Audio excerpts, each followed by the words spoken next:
right, hello everybody. Welcome to episode 15 of Plays Well with Others, the podcast about building and participating in effective teams while actually enjoying it. Enjoying it being the key there. As always, I'm your host, Andrew Moore, and I'm joined by my illustrious co-host, Jess Agnew. We've talked a lot over the last 14 episodes about why this isn't a technology podcast, and I want to give you a nugget. So hang on. If you're still here with us, hang on for just a second. We're talking about process. We're talking about mentality, about culture, organizational strategy, all manner of things that you get value out of even if you're not in technology or even if you're not in the corporate world. If you're a business of one, you got your own personal company, you can still get value out of what we're producing here because we're talking about mental strategies and outlooks and approaches to solving problems. Because let's be honest, we all have problems with people, with ourselves, with things, with computers, whatever. We all have problems that we can do better about solving. And Jess and I have a lot of experience in problems. Having problems. Yes. Yes. Absolutely. Yes. We are It's the expert number one problem thing I have havers. experience with. Yes. Yes. So I stay professionally with have us. problems. Stay with us. And the second thing I want to ask you to do is wherever you are right now, I mean, unless you're driving, if you're driving, probably don't do this, but do it when you get home. Go ahead and pause the episode. We'll still be here when you get back. Give us a like, a subscribe, a rating. If you're watching us on YouTube, share it, like it, thumbs up, a whole 9 yards. It really does help, and it helps get visibility, and it gives us a nice little piece of feedback on how we're doing. So give us some engagement wherever you are, LinkedIn, Facebook, on YouTube, wherever. Go ahead and hit all of the buttons, hit the bells, hit the subscribes, anything that's available on your platform. So that's our little spiel on the front end out of the way. But if you've been with us for the last 14 episodes, we've talked about this aspect of, we've called it finding joy at work. We've called it work-life balance, work-life integration, entrepreneurial mindset, the art of attitude. We've called it a lot of things. Go back and look at the episode titles because we do put effort into that. But what we want to talk about today is this idea of how to build your own personal success. And this came from a kind of an innocuous location. So the other day we were featured in a LinkedIn business article, which was really cool. And it led to a lot of engagement on LinkedIn around people that we don't know. I don't know these people. I've never seen them. They just found us through the homepage, which it's really a cool experience. Yeah. But one in particular, I had an individual message me. What day is it? Yesterday morning, and this person was fresh out of college and was kind of trying to figure out, what do I want to do with my life? And they put this idea out there, this question out there. It's like, I've watched your content, I've seen the podcast, I've listened to the podcast, and I think you have a lot of flexibility in your career, in your day to day, and I want to have that, but I'm torn between chasing money, getting more money, and having enjoyment. And he asked, like, how did you do that? I'm like, well, I don't know that I did do that. And I sat here and I thought about it for a long time, and the answer didn't come to me until this morning. And it occurred to me that success has two different perspectives. There's the external perspective, and that's how everybody else sees your success. And those are the questions that you come up with that are, when I grow up, I want to be like them, or I'll bet you their life is really nice. And I bet they have you a really nice car. They have a nice house. They have monetary proof of their success. Right. And that's the external perspective. And it's very superficial. But then there's the internal perspective. And this is the hard one. This is absolutely the hard one. This is the one that says, do I make a difference? Am I doing something that's important? Am I doing something that's leaving a legacy, that's important for others, that's important from the outside? And what occurred to me was, we can chase money, we can chase titles, and we can chase these superficial things that, may give us these short-term wins or these short-term gains. But until we can align what we do on a daily basis, whether that's our job or our side hustle or hobbies or family or whatever, until we can align that with our purpose, with our personal goals, personal aspirations, what we see as important, then the job won't be. And you won't have that sense of success internally. And if you focus on that aspect, the internal success only, then the external follows. Because how many people have looked at, the guy that's driving the Bentley or the nice car, and they look sad. They look depressed. There's been hundreds of movies about this. I've got all the money in the world and I'm sad and I don't have fulfillment. But then the guy that drives Charles Dickens was writing about this a long time ago. I know. So this is not new. This is not new. But it just occurred to me based on that exchange I had on LinkedIn that there's a different cultural perspective here in the United States and maybe across the world, but I'm an expert in the United States because I live here, But Jess, you had a comment about this before we jumped on that I really liked about, how you made that shift. Yeah. Well, so one thing I want to mention before I talk about that is just, I think there is some level of, that you have to have your basic needs met. And I get that. And everybody needs to have money and so I want to kind of appreciate that is a real thing. Like there are people out there working incredibly hard that are not making enough money for what they do. And that's going to preclude them from being able to look for this intrinsic value in their role because they have to make ends meet and they have to do those things. And I appreciate that and I understand that. I think I don't want to undervalue that just might be a situation that they're in, that they have, that is difficult and hard, and we have to acknowledge that.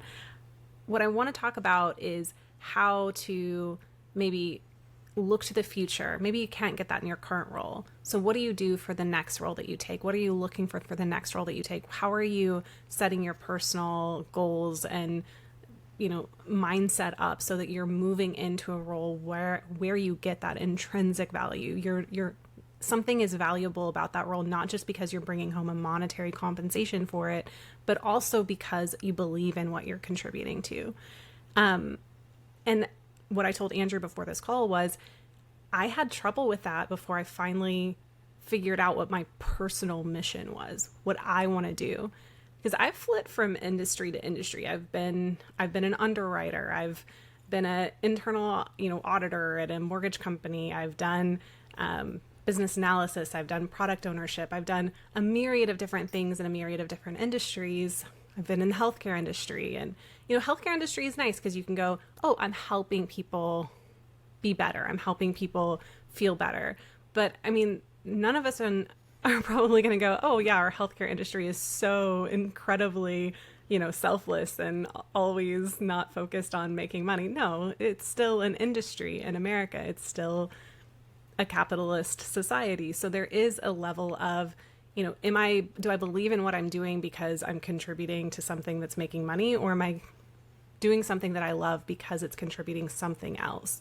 And that's where I kind of personally struggled. I'm like, okay, I'm in a mortgage company. How is that helping me? How is that helping people? I'm in a bank. How is that helping people? I'm getting them money for a house. I'm getting them money for a car. That's a positive thing.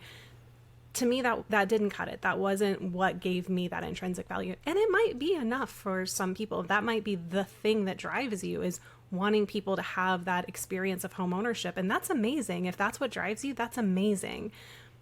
But for me, it was something different. I work in very much back-end support roles. I like to be the person that somebody can go to and they're going to find a helping hand. They're going to find someone who listens to them, builds up their voice, and cares about what they have to say. That's my mission, is I want to build an environment in every place that I work where people are listened to, feel like their contribution matters, and where they can come to work and they can experience a collaborative, joyful environment to do their everyday job. I want to change the face of how corporate America works. I don't want it to be a cold, distant, cutthroat place. I don't like working in places like that. And I think a lot of people don't like working in places like that. So my end goal is I want to change how corporate America runs. I want it to look different. Am I going to accomplish that as my one person? No. But I think that having that as my mission and having that as something I care about and that I want to contribute to, I find a lot of joy and fulfillment out of that mission. I don't think you can sell yourself short either.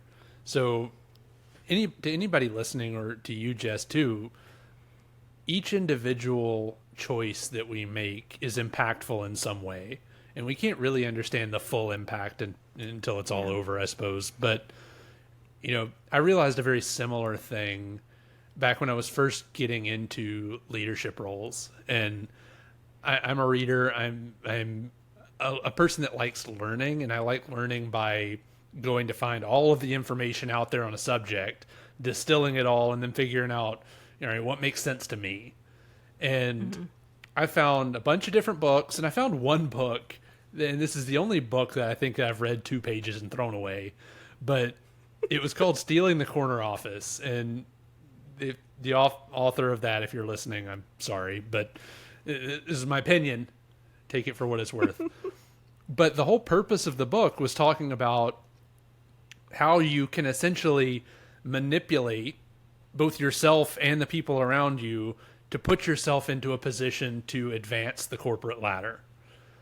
It wasn't about how you provide more value so that you are recognized. It was about how you can get that next title.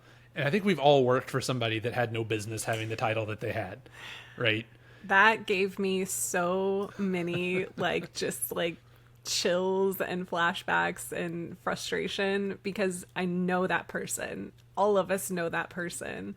Yep. Their only goal is to advance their personal career and their personal brand, and they have literally no business being in a position of leadership because they're not a leader. I've always had this fascination with the concept of a legacy. I spent years trying to figure out how to align myself with a group that has some continuity, to borrow the man in the high castle word, some historicity. I'm thinking of Alexander Hamilton while you're saying this. That's what's going on in my head. All right, Mr. Hamilton, continue. Fair enough. But I wanted to find a way to align myself with something with depth. And as I learned more, it's trying to go after my heritage, various aspects of my family, my geography, my career, all of these things I invested in. But at the end of the day, what I realized was that, legacy isn't about what came before you. It's about what you leave after you. Leave the place better than where you found it. But when we talk about pulling it back into, businessy type topic, I think each individual person, no matter what your title is or what your role is, has the opportunity to make meaningful change. And that change can be cultural. If you come in and you legitimately put on a happy face, like, I want to be here, I want to work with you, I want to solve problems, this is fun, I love this. Well, guess what? Other people are going to take that on. They're going to feel that a little bit, even if they don't mirror it the same way that you do. You're providing value to those people around you, and that's universal. It doesn't have to be with people you work with. It can be with people you volunteer with. It can be with people you live with. Any number of things. I think each individual person has the opportunity to make meaningful change. What I'm curious about is, as we talk through this, we've been focusing on kind of the individual perspective. Mm-hmm. But the pivot point that I took after we were talking through, how success looks different for people, whether you're looking at it internally or externally, I thought there's an opportunity here to take that lesson to a business leader or business leaders at large, to understand how they have a role, you have a role, to present your mission as a company, as a business, in a way that allows people to align themselves with it. And I'm not saying this from a perspective of like you have to manipulate your colleagues into enjoying what they do. It's not what this is, because you can tell. You can tell. Yeah. It's you. Everybody's been at the company. I'm making aspersions. A lot of us have been at the company that says we're doing great things because of reasons. Well, unless you really see it, that's all it is. It's a mantra we hang on the wall. But when you can find ways to be impactful, if you work the front desk reception, or you work in software development, or you work in the mailroom, all of those are kind of in their own right support organizations that may not be customer facing. And when you're not seeing the impact of what it is you're doing, it can be hard to align yourself to the mission. Taking the mortgage example, we can say all day long we're helping people get into houses. Well, yeah, I don't feel that so much in software engineering, because I'm not my first line So of many layers customers. removed. Right. My first customer isn't often the borrower. It is sometimes, but it isn't often the borrower, and I don't often see that. But when I purchased my first house, my only house, when I purchased my house, it was a painful process, and I saw what a bad loan officer could do. I saw what a bad lender could do. I saw the impact it had on my finances, on my health, on my everything. Your mental well-being, like Right. it's a big impact. Right. And it's the biggest purchase that a lot of people will make in their lives. Exactly. So Yeah. for me, as a technologist, I'm not looking to help people get into houses. At the end of the day, the house may be a bad choice. I want to help people's mental health as they go through this transaction, make their experience as good as we can possibly make it. And I appreciate that. Yeah. I don't often plug my current company. You can look where I work, but we have this mantra of home loans made human. It's important because my purpose, I want to improve the access and the experience around mental health treatment, and overall improve mental health across the country. Ideally the world, but the United States could use some love there. So when we talk about my purpose, I work at a mortgage company. That's great. So I can make borrower experience better. I can make originator experience better. I can make processor, underwriter, closer, funder experiences better. And when that experience becomes better, people become happier. People are better equipped to do things that actually matter, that move the needle, because they're not weighed down by the weight of inefficient process. Exactly. Yeah. And so we've talked a lot in other episodes about how it's difficult to appreciate what somebody does unless you've walked a mile in their shoes and understand what their role is. We've talked a lot about that. This is kind of flipping that on its head. It's difficult for a person who's at a company to appreciate the company's values and goals if it's not tangibly connected to how they live their everyday life. That is a really difficult thing to do. There's no recipe for it either. You can't just say, hey, here's how you provide, how you make your team feel an intrinsic value. And when I say intrinsic value, what I mean is really the role has, the job that they're doing, the thing that they're doing has value outside of the monetary return that they're getting. They're here for the paycheck, of course, but they could be many places for a paycheck. Why are they at your company? Why are they there? And you hear this adage a lot, and I think it's true, that people don't leave companies, they leave leaders, they leave managers.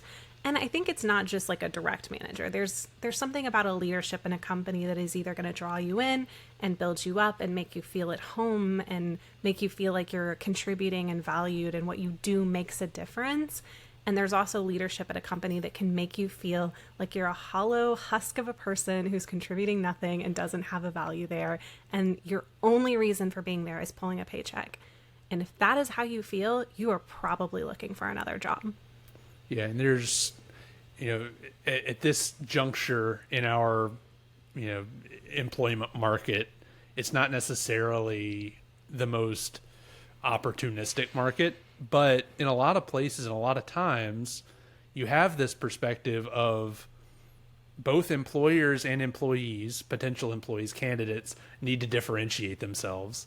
So in some markets like this one, you as a candidate have to come to the table with, why would you hire me? Why would I work at your company? And why would you want me to work at your company? And Yeah. that differentiation's important. And in other markets, it's, why would you come work for me? Why would you want to work for my company? And I think it's important for everybody, whether you're a hiring manager, a business owner, an individual contributor, a candidate in the job search now, as timely as that is, it's important that we all know that there has to be differentiators. And I have interviewed and I've had interviews or interviewees that have done really good jobs of differentiating themselves. I've had one person or several people that come to mind that have said, you know what, I don't have a ton of technical experience in what you're doing right now, but I can guarantee you, if I don't know it, I'll find it out and I'll know it tomorrow. And you know what? Those people have turned out to be really, really good partners and teammates, because they're the ones that want to come in and say, you know what, my ego's not here for this.